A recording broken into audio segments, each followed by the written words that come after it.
শ্রী শ্রী হরি লীলামৃত কথা লীলা কথা নামক সুধা পান করার প্রারম্ভে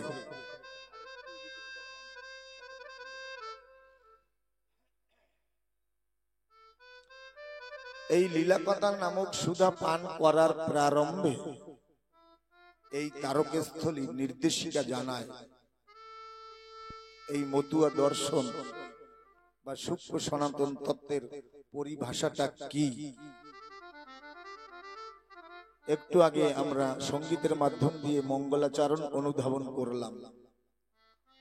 সর্বশাস্ত্রের নিদর্শন এনেছে আমার তারক গোসাই। তারক গোসাইয়ের কোনো কথা নয়, সকল পুরাণের কথা।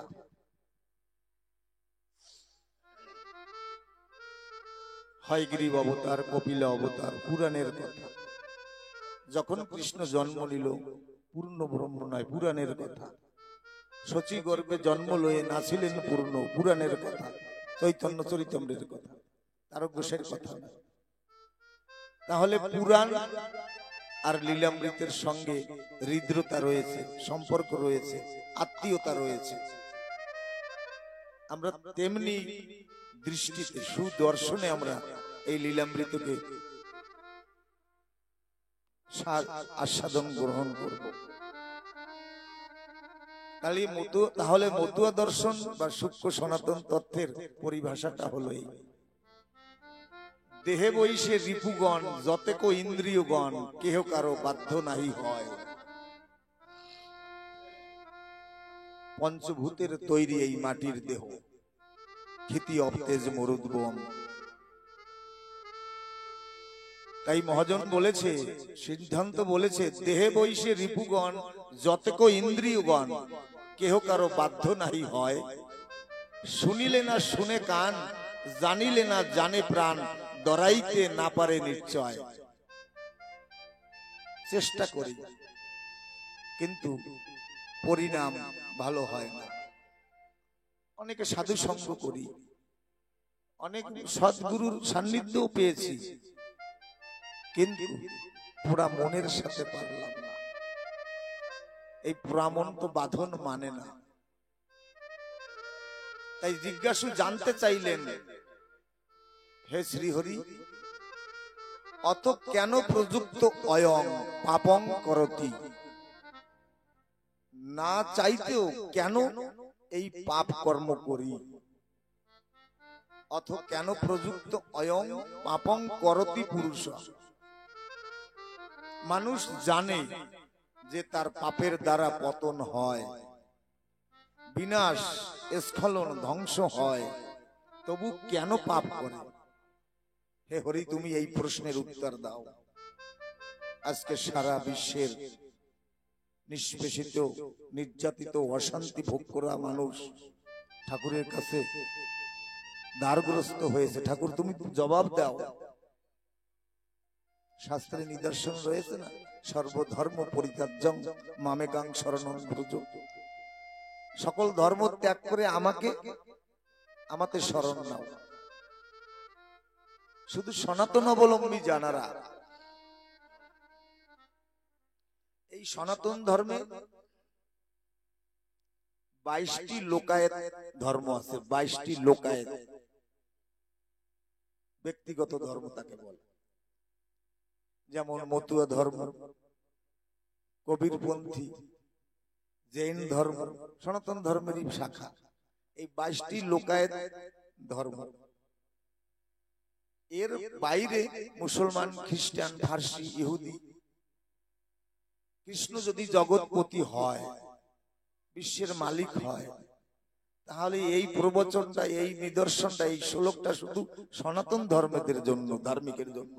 অন্য কেউ তো মানছে না, অন্য কেউ সব ধর্ম পরিত্যাগ করে কৃষ্ণকে শরণ নিচ্ছে না। তাই ঠাকুর বলছে এমন একটা ধর্ম স্থাপন করতে হবে যে ধর্মের মধ্যে জাতাজাতি থাকবে না। হিন্দু নয়, মুসলমান নয়, বৌদ্ধ নয়, খ্রিস্টান নয়, বিশ্বের মানব কল্যাণের জন্য সেই ধর্মটা শুধু ব্যবহার হবে। তাই ঠাকুরের দ্বারগ্রস্ত হয়েছে সকল ভক্তবৃন্দ। হে ঠাকুর, কখনো কখনো বিবেক প্রশ্ন তোলে আমি কল্যাণের পথে, আমি প্রগতির পথে যেতে চাই, কে যেন ভিতর থেকে জোর করে আমাকে পাপ করতে বাধ্য করে। অথ কেন প্রযুক্ত অয়ম। ঠাকুর বলছেন কামেশ ক্রোধেশ রজত গৌণ সমদ্ভব। তোমার মধ্যে ব্যাপকভাবে কামনা উদিত হয়, কোন বস্তুর লাগি বাসনা জাগে, এই কামনা বাসনাই তোমাকে জোর করে পাপ কর্ম করার পূর্ণ শক্তি যোগান দেয়।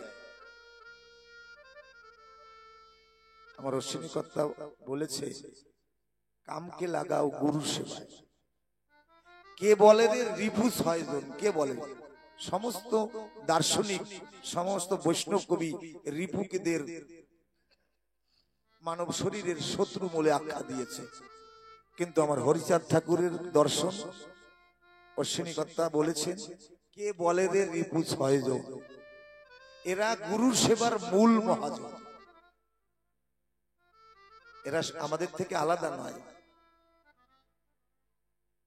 যদি এদেরকে মানিয়ে গুনিয়ে ভক্তি ভরে করো জোরে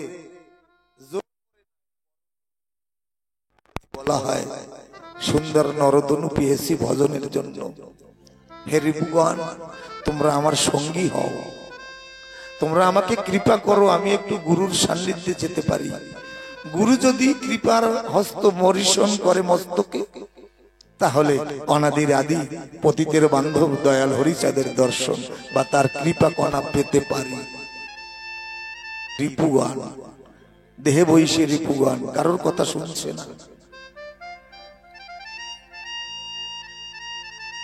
তবে মনুষ্য জীবনে দুর্জয় শত্রু এই দেহের মধ্যে একাদশ ইন্দ্রিয়, তারা কেহ কারো কথা শোনে না।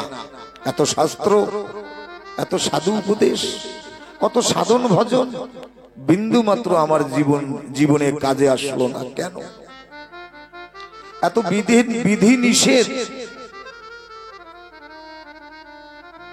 কালও কেন শোনে না? এত বিধি নিষেধ, এত মানা কেন শুনি না আমরা? মন কেন বুঝে না? এরই উত্তর আমরা আজকে অন্বেষণ করব, একটু চেষ্টা করব। আমার এই ক্ষুদ্র জ্ঞানের পরিধি সূক্ষ্ম, একদম ছোট, নরাধম আমি। ভক্তের কিনে করুণা কৃপা বর্ষিত হলে একটু আমরা গভীরে অবগাহন করতে পারি। এই সকল মাতৃমণ্ডলী, পিতৃবর্গ সবার কাছে আমি এই মিনতি জানাই, সকলে কিঞ্চিত কিঞ্চিত কৃপা করবেন। ভক্তজন যদি কৃপা করে, ভক্তের কৃপা হলে পরে হরির দয়া হয়। মহাজন বলছে জানিলে না জানে প্রাণ, যখন সাধু মুখে হরি কথা শুনি তখন ভাবি আর কেন পতনের পথে, আর কেন অন্ধকারের পথে, এবার আলোর পথে, শান্তির পথে চলবো, ভজনের পথে, সত্যের পথে চলবো। কিন্তু না, এটি কিছু সময়ের জন্য। সত্যের আবেশ আছে, কিন্তু বেশিক্ষণের জন্য নয়। বেশিক্ষণের জন্য প্রাণে সঞ্চারিত হচ্ছে না।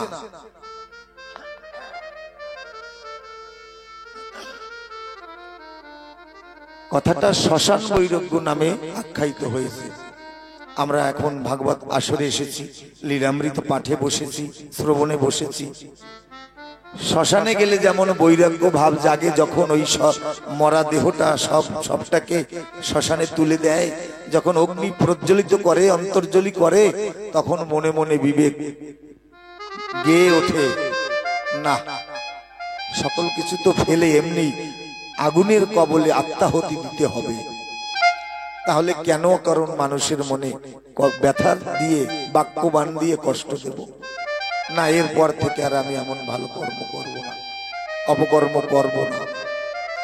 যখনই শ্মশান সীমানা থেকে বাহিরে আসে, তখন মানুষে বলে দেখা যাবে। এই জগতে যার যেমন ভাব তার তেমন লাভ। আজ থেকে 200 কিছু বছর পূর্বে আমার হরিচাঁদ ঠাকুরের আগমন ঘটেছে। যারা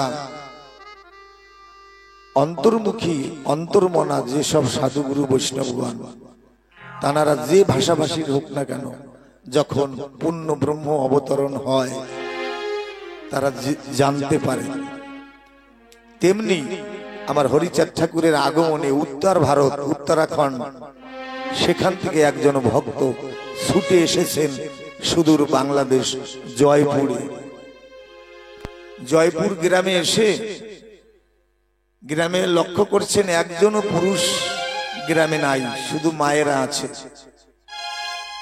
ভাষা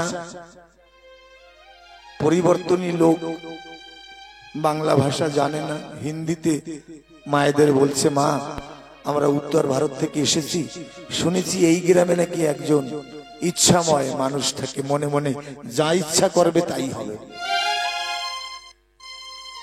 এই পঞ্চভূত তার ভক্তি ডোরে বাধা, সে যা মনে করবে তাই হবে। তার নাম ইচ্ছাময় তারক ভাগবত। ওই মায়েরা মনের ভাষা বুঝে বলছে, উনি শ্মশানে গেছে, একজন মানুষ দেহত্যাগ করেছে, দেহটাকে নিয়ে অন্তর্জলি করতে গেছে।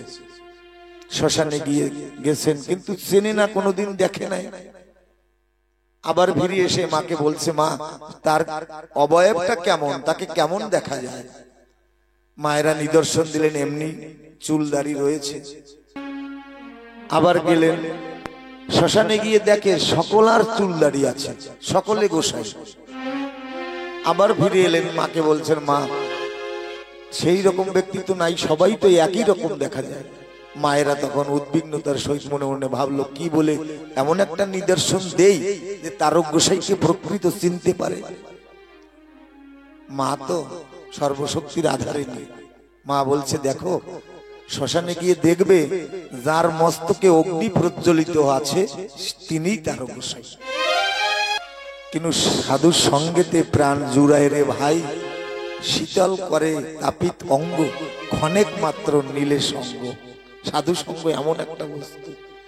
আমার তারক গোসাই মহাসাধু, শ্মশানে যখন গিয়েছে সেই তারক গোসাইয়ের পরশে সকলেই তারকের মতন হয়ে গেছে। ওই হিন্দি ভাষীর মানুষটা দেখে যে সবার মাথায় অগ্নি প্রজ্বলিত, একটা দ্বন্দ্বের মধ্যে পড়ে গেছে। আবার ফিরে এসেছে, বলে, মা সবাই কি তারক গোসাই? বলে, না না, শ্মশান থেকে বের হয়ে আসবে তখন যার মাথায় অগ্নি জ্বলবে ওই তারক গোসাই। একটু আগে যে কথাটা আমি বললাম, পূর্বরীতে ফিরে আসি, শ্মশান বৈরাগ্য। এই বৈরাগ্যের অগ্নিটা শ্মশানে গেলে জ্বলে, পাষণ্ড থেকে পাষণ্ড হৃদয়ে এই বৈরাগ্যটা জ্বলে যে আমার একদিন যেতে হবে। যখন এক এক ব্যক্তি শ্মশান সীমানা থেকে বাইরে পা রাখে, ওই মস্তকের আগুনটা নিভে যায়। ওই উত্তর ভারতের মানুষটা দেখে বলছে, বাহ, কোন যুগে এমন লীলা তো দর্শন করিনি, কোন যুগে এমন লীলা হয়নি। এক এক করতে সকলে বের হয় আর ওই মস্তকের অগ্নিটা বন্ধ হয়ে যায়, কিন্তু একজন মানুষের অগ্নি জ্বলে থাকে, সে হলো আমার তারক গোসাই। ওই মানুষটা গিয়ে পা জড়িয়ে ধরেছে, বলছে, আমার মনে সংশয় জেগেছে, তোমার মস্তকে যে অগ্নিটা প্রজ্বলিত হচ্ছে, এই অগ্নিটা কিসের? তারক গোসাই বলছে, আমার যখন 14-15 বছর বয়স, আমরা তো জানি না আমার মধ্যে কে কে আছে, আমরা জানি না। বৈষ্ণব কবিগণ আমাদের বুঝিয়েছে সংসার কারাগার মানে জেলখানা, কিন্তু এর আর একটা আবিধানিক অর্থ আছে, সংসারে কার আগার, সংসারে কে কে বসবাস করে আমরা জানি না। তাই তারক গোসাই বলছে, 14-15 বছর বয়সে একদিন আমার ঠাকুর পূর্ণ ব্রহ্ম হরিচাঁদ আমার মুখ কালো দেখে আমাকে বলছে, আমার ছোট্টবেলায় বাবা মারা গেছে, তো আমি বড় গরিবী রেখার নিম্নে বসবাস করতাম, আমার ঠাকুর, কাঙালের ঠাকুর আমাকে স্কন্ধে হাত রেখে অনেক দূর পদচারণা আমরা দুইজনে করছি।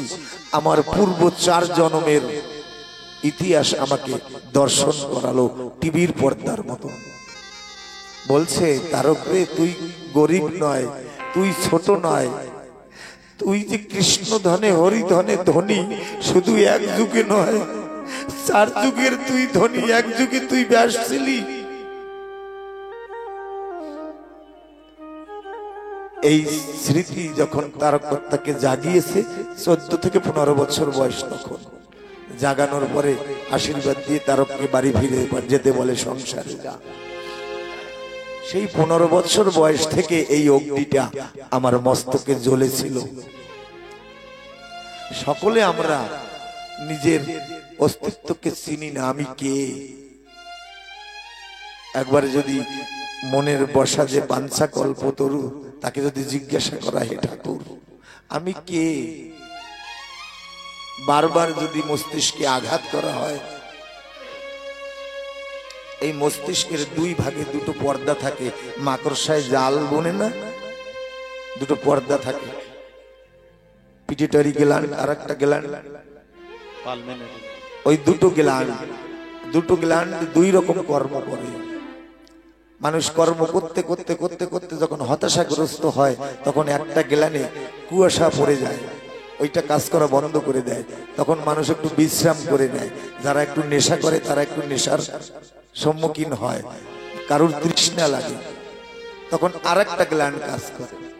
কিন্তু আমার তারকর্তার 2টা গ্ল্যান্ড কাজ করে। জীবনে কোনোদিন হতাশাগ্রস্ত হয়নি, কষ্ট অনুভব করেনি। বলে, যেদিন আমাকে সেই পূর্বের স্মৃতি দর্শন করিয়েছে, সেই দিন থেকে আমি বড় ধনবান হয়েছি। আমি হরিধনের কাঙাল নয়, আমি হরিধনের ধনী হয়েছি, আমি কৃষ্ণ ধনের ধনী হয়েছি। সেই দিন থেকে সেই বিরহ অগ্নি আমার মস্তকে প্রজ্বলিত হয়েছে। এমনি অগ্নি যদি একবার জ্বালানো যায়, তাকে রিপুগণ কখনো পথ বাধা দিতে পারে না। তাই কে বলে রে রিপু 6 জন, তারা গুরু সেবার মূল মহাজন।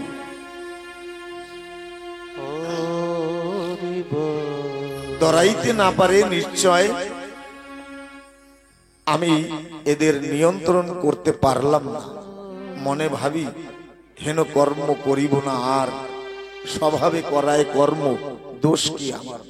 অনেক চেষ্টা করি, কিন্তু পূর্ব প্রারব্ধ স্বভাব আমাকে গ্রাস করে রেখেছে।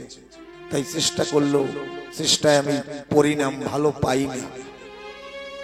স্বভাব দোষে আমরা সবাই দোষী, তবে এই দোষমুক্ত কিভাবে করব?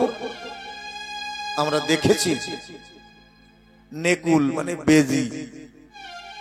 বেজি আর নাগিনী মানে সাপ, বিষধর সর্প, জাতি সাপ যাকে আমরা বলি। এরা কখনো কখনো 2 জনে যুদ্ধ বাঁধে, লড়াই করে। কিন্তু ওই বেজিটার একটা মন্ত্র জানা আছে, যদি কখনো চক্রভিউতে আবদ্ধ হয়ে, ওই সাপের চক্রভিউতে আবদ্ধ হয়ে ওই ফণীধর বিষণীর ছোবলে আক্রান্ত হয়ে যায়, তখন ওই বেজিটা দৌড়ে গিয়ে জঙ্গলে, ওর একটা গাছ জানা আছে মৃত সঞ্জীবনী, ওই গাছটাকে চিবিয়ে একটু রস পান করে নেয়, ও আবার পূর্ণ শক্তি অর্জন হয়ে যায়। এখানে কামনা হলো কালো সর্প, আর বেজিটা হলাম আমরা। এই কামনা বাসনা বিষাক্ত সর্পে বিষক্রিয়া করে। বিষক্রিয়ার নাশ করব কি করে? এই গুণটা বেজির জানা আছে, আমাদের কি জানা আছে? মহাজন সেখানে ইঙ্গিত করলেন, সেই ঔষধিটা হলো একমাত্র সাধু মুখে শ্রী শ্রী লীলামৃত ভাগবত অমৃত কথা শ্রবণ করা। যদি বিষময় জীবন থেকে অমৃতময় জীবন গড়তে হয়, তাহলে একমাত্র পথ ঠাকুরের লীলা শ্রবণ করা আর তা আচরণে পরিশুদ্ধ করা, এছাড়া আর দ্বিতীয় পথ কোনো সুপথ নাই এই জীবের।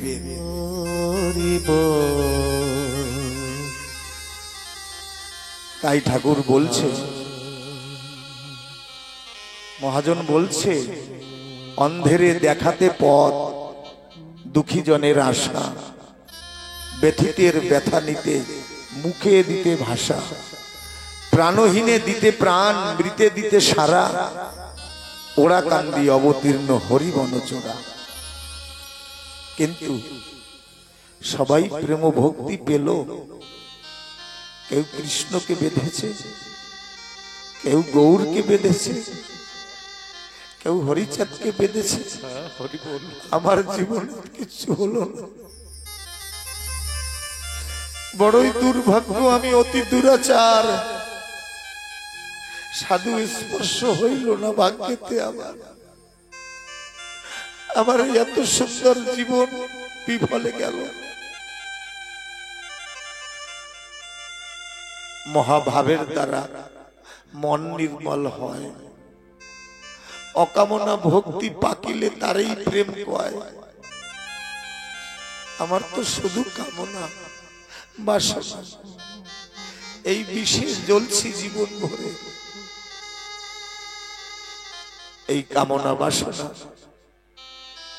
যদি ছাড়া যায়, কামনা কাকে করব? যার কৃপায় আমি জগতে এসেছি তার কামনা করব। তবে মনের এই আর্তনাদ, হে ঠাকুর, তুমি আমাকে তোমার নাম প্রেমের কাঙাল করে রাখো। আমি সুখ চাহি না তোমার কাছে, কাঙাল হতে আশা আমার